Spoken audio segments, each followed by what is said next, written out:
ओम शांति। तो 6 तारीख की वाणी है प्रातः मुरली। ओम शांति। बाप दादा मधुबन।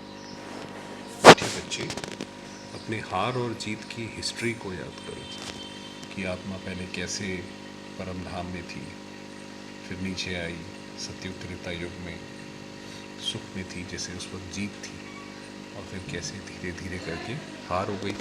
ये सुख और दुख का खेल है, तो इसमें तो सुख और दुख आता जाता रहता है। इसमें 3/4 सुख है, 4 में से 3 हिस्से सुख है और 1/4 दुख है। इक्वल नहीं है, ऐसा नहीं है कि दुख और सुख बराबर है, ऐसा नहीं।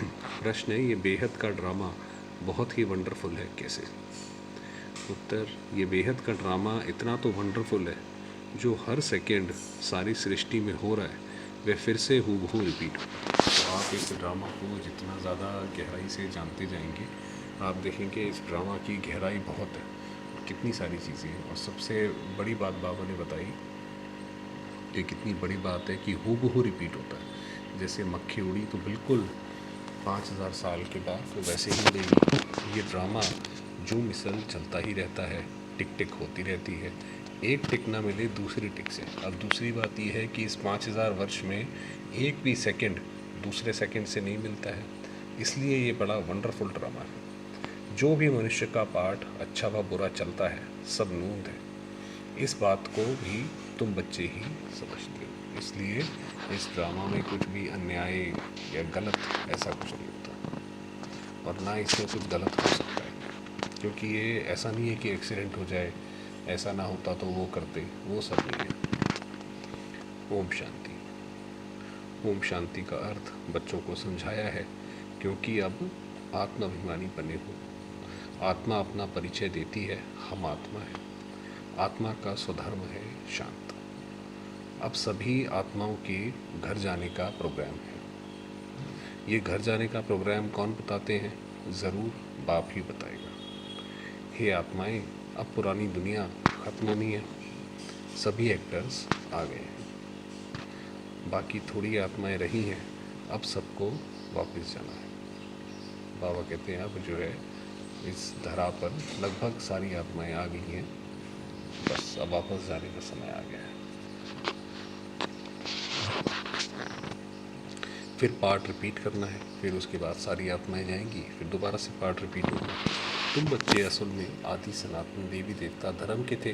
पहले पहले सतयुग में आए थे, फिर पुनर्जन्म लेते लेते अब पराये राज्य में आकर पड़े। हमने पुनर्जन्म लेते गए, अब देखो कलयुग में आ गए हैं। ये सिर्फ तुम्हारी आत्मा जानती है और कोई नहीं जानते। तुम एक बाप के बच्चे हो। मीठे मीठे बच्चों को बाप कहते हैं, बच्चे अब तुम अब पराये रावण राज्य में आकर पड़े हो, अपना राज्य भाग्य गंवा बैठे हो। सतयुग में देवी देवता धर्म के थे, जिसको 5000 वर्ष हुए। आधा कल तुमने राज्य किया, क्योंकि सीढ़ी नीचे भी जरूर उतरना है। सतयुग से त्रेता और फिर द्वापर कलयुग में आना है। देखिए, ये भी एक ड्रामा की एक बड़ी खास बात है कि ऐसे नहीं कि भगवान ने राज्य स्थापन किया तो वो नीचे क्यों आया, ऐसा नहीं है कि जो सतयुग त्रेता युग आया उसके बाद कलयुग भी आना ही है, तो वो भी एक सत्य है। ये भूलो नहीं। अपनी हार और जीत की जो हिस्ट्री है उनको याद करो। बच्चे जानते हैं हम सतयुग में सतो प्रधान सुखधाम के वासी थे, फिर पुनर्जन्म लेते लेते दुख धाम में जड़ जड़ी भूत अवस्था में आके पहुँचे हैं। अब फिर तुम आत्माओं को बाप से श्रीमत मिलती है, क्योंकि आत्मा परमात्मा अलग रहे बहुकाल। तुम बच्चे बहुत काल अलग रहे हो। बाबा से हम सबसे पहले बिछड़े थे परम धाम से, उसके बाद अब जाके मिले हैं। पहले पहले तुम बिछड़े, फिर सुख का पार्ट बजाते आए, फिर तुम्हारा राज्य भाग्य छीना गया, दुख के पार्ट में आ गए, वहाँ से अब करते करते दुख हुआ। अब तुम बच्चों को फिर से राज्य भाग्य लेना है, सुख शांति का। आत्माएं कहती हैं विश्व में शांति हो। इस समय तमो प्रधान होने के कारण विश्व में अशांति। ये जो विश्व में शांति है उसका सबसे बड़ा कारण यही है कि तमो प्रधान हो गई है आत्मा। ये भी शांति और अशांति दुख और सुख का खेल है। तुम जानते हो 5000 वर्ष पहले विश्व में शांति थी। मूल वतन तो है ही शांति धाम, जहाँ आत्माएं रहती हैं, वहाँ तो अशांति का प्रश्न ही नहीं। सतयुग में विश्व में शांति थी, फिर गिरते गिरते अशांति हुई। अब सारे विश्व में शांति सब चाहते हैं। अब क्योंकि अब हर जगह अशांति हो गई है, हर जगह जैसे मनुष्यों के मन में हाहाकार मचा हुआ है, तो इसलिए अब सारे चाहते हैं कि अब शांति हो जाए। ब्रह्म है तत्व को विश्व नहीं कहेंगे, उनको ब्रह्मांड कहा जाता है, जहाँ तुम आत्माएं निवास करती हो। देखिए बाबा बताते हैं कि भाई ब्रह्मांड अलग है, ब्रह्म तत्व अलग है, और ये हमारी जो सृष्टि है ये अलग है। सब अलग अलग चीज़ें हैं ये। आत्मा का स्वधर्म है शांत। शरीर से आत्मा अलग होने से शांत हो जाती है। आत्मा ने शरीर छोड़ा, अपनी शांत अवस्था को प्राप्त करती है। फिर दूसरा शरीर ले तब चुरपुर करे कि शरीर होगा तभी तो थोड़ा एक्टिविटी करेगी। अब तुम बच्चे यहाँ किस लिए आए हो? कहते हैं बाबा अपने शांति धाम सुख धाम में ले चलो। कि बाबा अब यहाँ पे हो गए हम दुखी, चलो यहाँ से ले चलो शांति अथवा मुक्ति धाम में सुख दुख का पार्ट लें। ये जो खेल है ये इस मैदान में इस वक्त है, सृष्टि पर है। बाकी सूक्ष्म वतन में और मूल वतन में वहाँ कोई खेल नहीं। सतयुग है सुख धाम, कलयुग है दुख धाम। वे तो सीढ़ी में दिखाया है। तुम सीढ़ी उतरते हो, फिर एक ही बार चढ़ते हो, पावन मन चढ़ते हो और पतित मन उतरते हो। तो जैसे जैसे काम विकार और बाकी विकारों में गिरते हैं तो पतित होते जाते हैं, नीचे गिरते जाते हैं। पावन बनने बगैर चढ़ नहीं सकते। तो अगर सीढ़ी चढ़ना चाहते हैं तो पावन बनना बहुत ज़रूरी है। इसलिए पुकारते हैं बाबा आकर हमको पावन बनाओ। तुम पहले पावन शांति धाम में जाकर फिर सुख धाम में जाएंगे, सुख धाम में आएंगे। पहले है सुख, पीछे है दुख। सुख की मार्जिन ज़्यादा है। इक्वल हो फिर तो कोई फ़ायदा ही नहीं। फिर तो दुनिया में लोग कहते हैं अभी भगवान ने दुनिया ऐसी क्यों बनाई जिसमें इतना दुख दे दी। तो बाबा कहते हैं ऐसा नहीं है, सिर्फ एक हिस्सा 1/4 दुख है। तो जैसे फालतू हो जाए। बाप समझाते हैं ये जो ड्रामा बना हुआ है उसमें 3/4 सुख है, बाकी 1/4 कुछ न कुछ दुख है। इसलिए इसको सुख दुख का खेल कहा जाता है। बाप जानते हैं मुझ बाप को सिवाय तुम बच्चों के कोई जान नहीं सकते। मैंने ही तुमको अपना परिचय दिया है और सृष्टि के आदि मध्य अंत का परिचय दिया है। तुमको नास्तिक से आस्तिक बना दिया है। पहले नास्तिक माना जो भगवान को जानते नहीं, मानते नहीं। अब जब हमें बाबा का ज्ञान मिला तो अब हम जान भी गए, मान भी गए, हमारी आस्था भी बैठ गई, तो आस्तिक हो गए। तीनों लोगों को भी तुम जानते हो, भारतवासी तो कल्प की आयु भी नहीं जानते। अब तुम ही जानते हो। बाबा हमको फिर से पढ़ाते हैं। बाबा गुप्त वेश में पराए देश में आए हैं। बाबा भी गुप्त है। मनुष्य अपनी देह को जानते हैं, आत्मा को जानते नहीं। आत्मा विनाशी, देह विनाशी है। आत्मा और आत्मा के बाप को तुम्हें कभी भूलना नहीं चाहिए, कभी भी उसको भूलो नहीं। हम बेहद के बाप से वर्षा ले रहे हैं। वर्षा तब मिलेगा जब पवित्र बनेंगे। इस रावण राज्य में तुम पतित हो, इसलिए बाप को पुकारते हो। 2 बाप है, परमपिता परमात्मा सभी आत्माओं का एक बाप है। ऐसे नहीं ब्रदर्स ही सब बाप हैं। मतलब ऐसा नहीं है कि भगवान हर जगह है तो आत्माएं ही परमात्मा है, तो सारे एक दूसरे के बाप हैं। ऐसा तो नहीं हो सकता। जब जब भारत पर अति धर्म ग्लानि होती है, जब सभी धर्मों का जो पारलौकिक बाप है उनको भूल जाते हैं, तभी बाप आते हैं। अब इस समय आप देखिए कितनी धर्म के नाम पर ही सबसे ज़्यादा किलिंग होती है। सबसे ज़्यादा जो मार काट मचाते हैं लोग, सारा धर्म के नाम पर ही करते हैं। युद्ध भी एक दूसरे देश के ऊपर करते हैं, धर्म के नाम पर करते हैं, जबकि धर्म शांति सिखाता है। तो ये धर्म ग्लानि हो गई। ये भी खेल है। जो कुछ होता है खेल रिपीट होता रहता है। तुम आत्माएं कितना बारी पार्ट बजाने आती और जाती हो।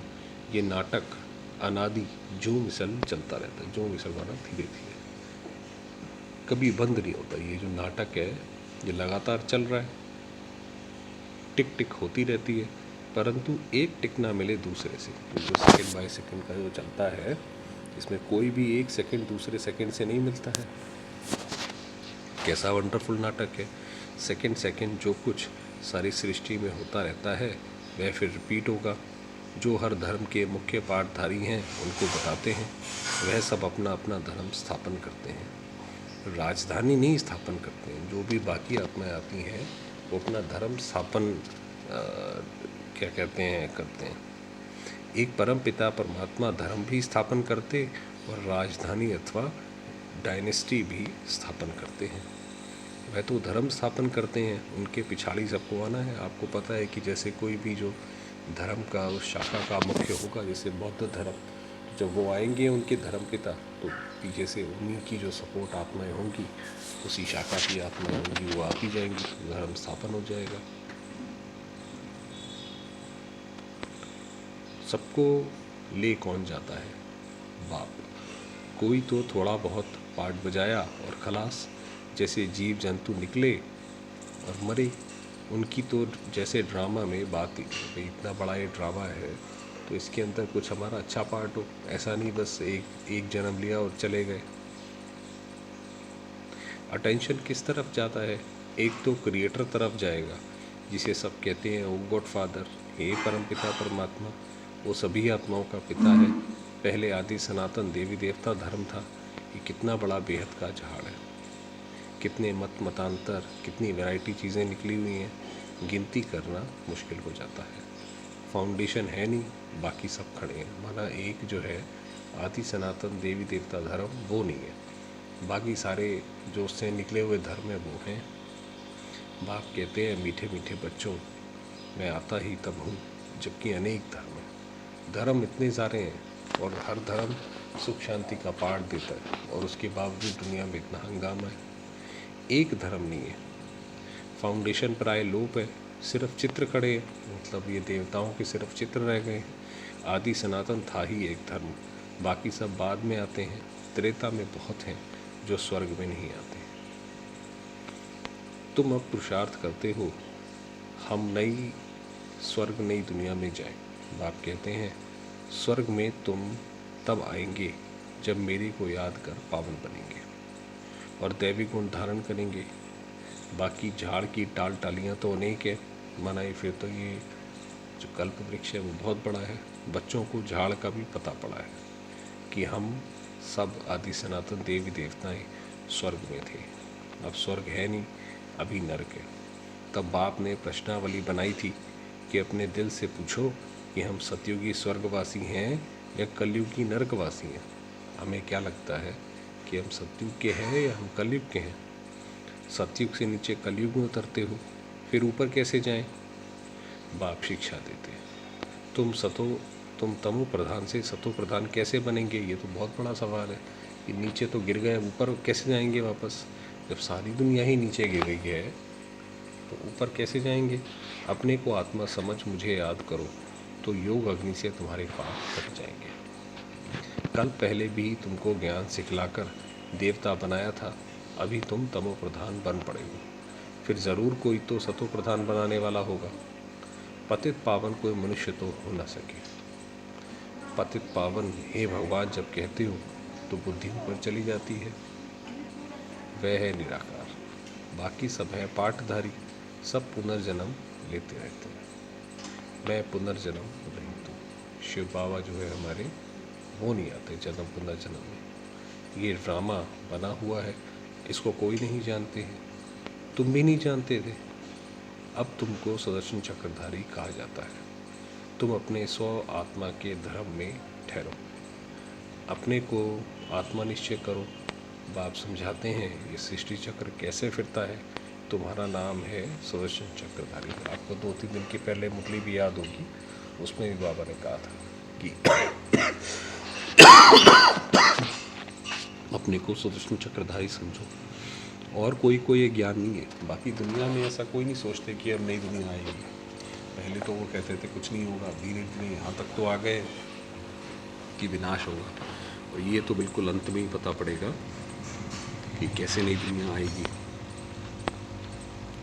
बाप हमारा टीचर भी है, बहुत मीठा बाबा है।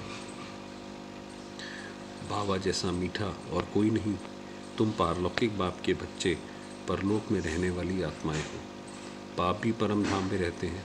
जैसे लौकिक बाप बच्चों को जन्म दे पालना कर पिछाड़ी में सब कुछ दे जाते हैं, क्योंकि बच्चे वारिस हैं। एक कायदा है भाई, माँ बाप होते हैं बच्चे के लिए सब कुछ करते हैं। जो भी होता है बच्चे को देकर खुद अपना तीर्थ चले जाते हैं। ऐसे ही बाबा भी है, सब कुछ हमें दिया और चले गए अपना फिर परम धाम। तो ये कायदा है। तुम जो बेहद के बाप के बच्चे बनते हो, बाप कहते हैं अब सबको वापस वाणी से परे घर जाना है। वहाँ है साइलेंस, परम धाम पे बिल्कुल साइलेंस। फिर मूवी सूक्ष्म वतन में सिर्फ इशारों से बात होती है। फिर टॉकी, फिर जब यहाँ पर आते हैं तो बात भी कर सकते हैं। बच्चियाँ सूक्ष्म वतन में जाती हैं, साक्षात्कार होता है, आत्मा निकल नहीं जाती है। ड्रामा में जो नूंद है वह सेकंड रिपीट होता है। एक सेकंड ना मिले दूसरे से। जो भी मनुष्य का पाठ चलता है, अच्छा व बुरा, सब नूंद है, सब जैसे कि लिखा हुआ है। उसी तरीके से स्क्रिप्ट लिखी है। सतयुग में अच्छा, कलयुग में बुरा पाठ बजाते हैं। कलयुग में मनुष्य दुखी होते हैं। राम राज्य में छी बातें नहीं होती हैं। राम राज्य और रावण राज्य इकट्ठा नहीं होता। ऐसे नहीं दुनिया में लोग कहते हैं कि भाई जिसके पास पैसा है वो स्वर्ग में है, ऐसा नहीं। ड्रामा को ना जानने के कारण कहते हैं दुख सुख परमात्मा देते हैं। जैसे शिव बाबा का किसको पता नहीं, वैसे रावण का भी किसको पता नहीं। शिव जयंती हर वर्ष मनाते हैं तो रावण मनंती भी हर वर्ष मनाते हैं, दशहरा जो मनाते हैं। अब बेहद का बाप अपना परिचय दे रहे हैं कि अपने को आत्मा समझ मुझ बाप को। बाप तो बहुत मीठा है। बाबा अपनी महिमा बैठ थोड़ी करेंगे। जिनको सुख मिलता है वह महिमा करते हैं। बाबा कहते हैं मैं थोड़ी महिमा करूँगा कि मैं ऐसा हूँ मैं ऐसा हूँ। वो तो बाबा से जिसको जैसा सुख मिलता है उस हिसाब से फिर वो बाबा की महिमा करते हैं। तुम बच्चों को बाप से वर्षा मिलता है। बाप प्यार का सागर है। फिर सतयुग में तुम प्यारे मीठे बनते हो। कोई बोले वहाँ भी तो विकार आदि है, बोलो वहाँ रावण राज्य ही नहीं, रावण राज्य तो आप से होता है। वहाँ पे विकार से नहीं, ऐसा नहीं विकार से ही बच्चे पैदा होंगे, ऐसा नहीं। कितना अच्छी रीति समझाते हैं। वर्ल्ड की हिस्ट्री जोग्राफ़ी को और कोई जानते नहीं, इस समय ही तुमको समझाते हैं। फिर तुम देवता बन जाते हो।